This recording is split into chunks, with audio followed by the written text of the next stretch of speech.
This video is for all the assets that have been added to the system in the form of facility, equipment, and tools.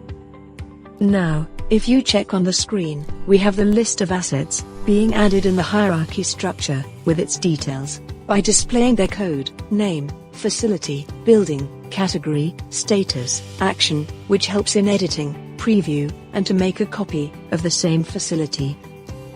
So now, if you click on the arrow beside the asset, it opens up the child facilities under it, and further click on the arrow, it will open up the sub-child facilities with their details and tools under them.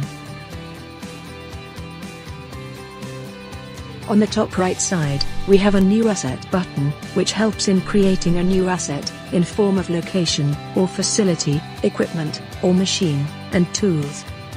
Import dynamic asset button helps in importing a bunch of assets into the system in Excel format with file extensions like XLSX and XLS.